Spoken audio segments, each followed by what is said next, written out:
Good morning, YouTube. Ringo back here again. This next installment is going to be my sleep system.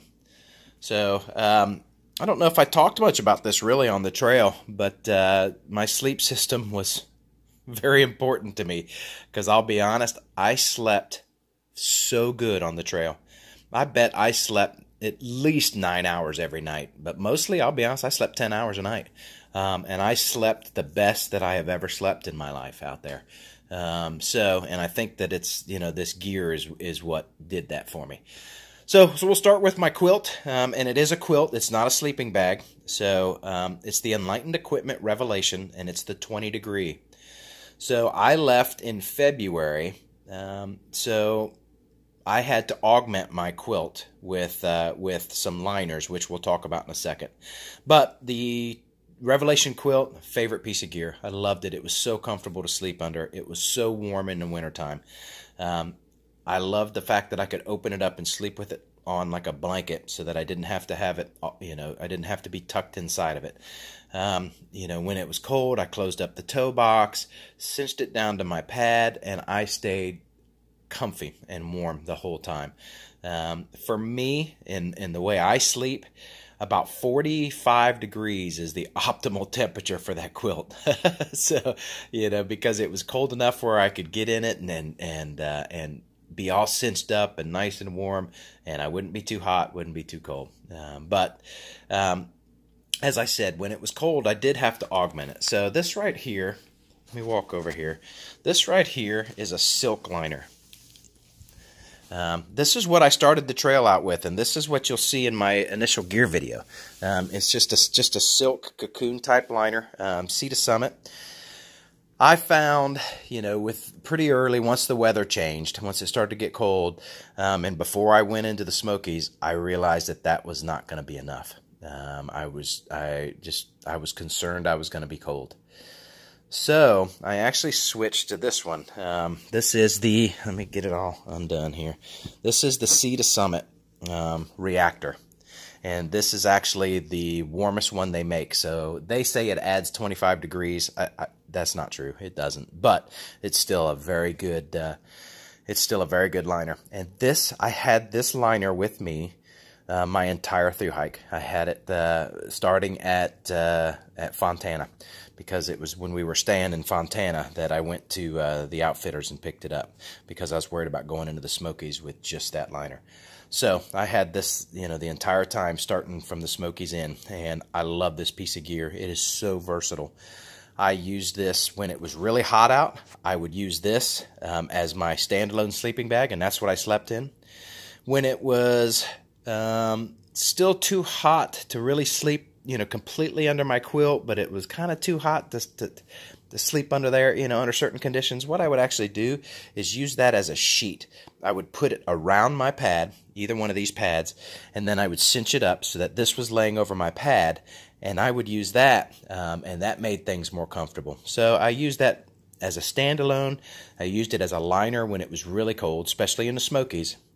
So with this configuration, that liner, that quilt, along with clothing, my under layers and things like that, I got down into the single digits and was perfectly warm, perfectly comfortable at night, no issues. So I'm, again, really happy with that.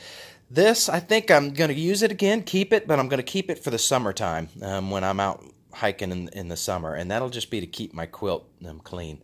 I did have to hang my quilt for like 2 weeks after I got home and keep it out and put it out in the sun a couple days and things like that, because it did smell pretty bad, because I did sweat in it, even though I used my liner most of the time. The thing I like about this particular liner is when it got dirty, about every other time I was in town, I would throw it in the wash and clean it, so that way it was always clean, and that kept my quilt from getting too dirty. My quilt isn't horrible, but still. So liners, I highly recommend them as a supplemental system. Yes, it's heavy. Yes, that liner was heavy, but it was fantastic. A very versatile piece of gear. Pillow. I hiked with a pillow the entire time I was on the trail. I tried using a stuff sack. It just didn't work for me. I didn't like it. So this was the Sea to Summit Eros pillow. I had one in the up into the Smokies, and it got a hole in it. Again, that was my fault. I wasn't using it properly, and I ended up poking a hole in it.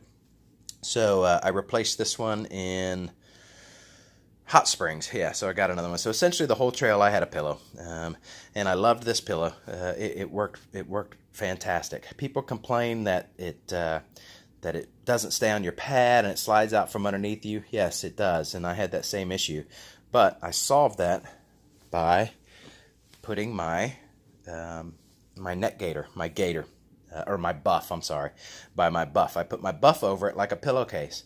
That kept it on my pad. It kept it from sliding around on my pad, but it also kept my pillow clean. I never slept on that pillow without something over top of it. When it was cold and I had to wear my buff in the wintertime, I put a shirt over top of my pillow. So that way, I kept my pillow clean. I could wash the buff, but I tell you, the majority of the time, I put the buff over it as my as a pillowcase. All right, you see two different pads here.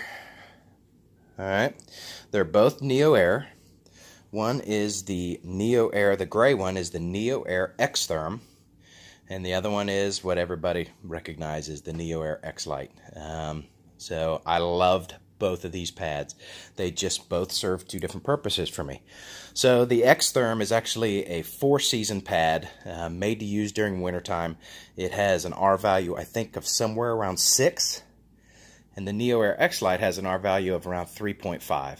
So I used the Neo Air X-Therm all the way up until Pennsylvania. And that was around Memorial Day weekend. And then I got hurt and came home, and that's when I replaced it with the Neo Air X-Lite. I did it for a couple reasons. One, I never got too hot sleeping on this pad, and I've slept on this pad in 90-degree weather, and I never really got too hot, but I was worried that that was going to happen. So I switched to the Neo Air X-Lite. I also, when I came home, I was just wanting to save a little bit of weight. So I switched out. If money's an issue and you only had one pad, it depends on when you were leaving. If you were going to leave early like I did in February, I would recommend you have the Neo Air X-Therm. And that's if you have a quilt. If you have a quilt, your pad is much more important than if you have a mummy sleeping bag. So if you could only have one of these pads, I would recommend the Neo Air X-Therm, because you could use it the whole time. Amazingly comfortable mattress. You can't even believe how comfortable these things are.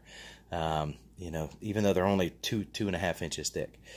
So, but if I was leaving later, April, where cold weather wasn't going to be too much of a concern, I would go with the X-Lite. It's a great pad. I prefer the rectangular pad over the mummy pad just because the way I sleep, but I didn't really have too much of an issue on these things. And like I said, both of them were extremely comfortable. I really loved them both. But in the wintertime, this X-Therm really made the difference in keeping me warm. So that's my sleep system. Not much to it. Again, I tried to keep it simple, but if I had it to do all over again, I wouldn't change a thing in this regard. That quilt, I love that quilt, and I'm going to keep it. I love my pillow. I would never do without a pillow, and then I would never do without a liner. I think I would just, maybe I might buy one of the liners that's in between those two, but anyways, I've got both of these. So that's my sleep system. I loved it. I slept like a baby. I miss it. I miss sleeping on it. So I swear I slept better in my tent than I do in my bed. And I think if you guys do a thru hike, you'll come to find that you do. Just something about being out in the fresh air. It's so good sleeping. Plus you're tired. Okay. All right, folks. We'll come back.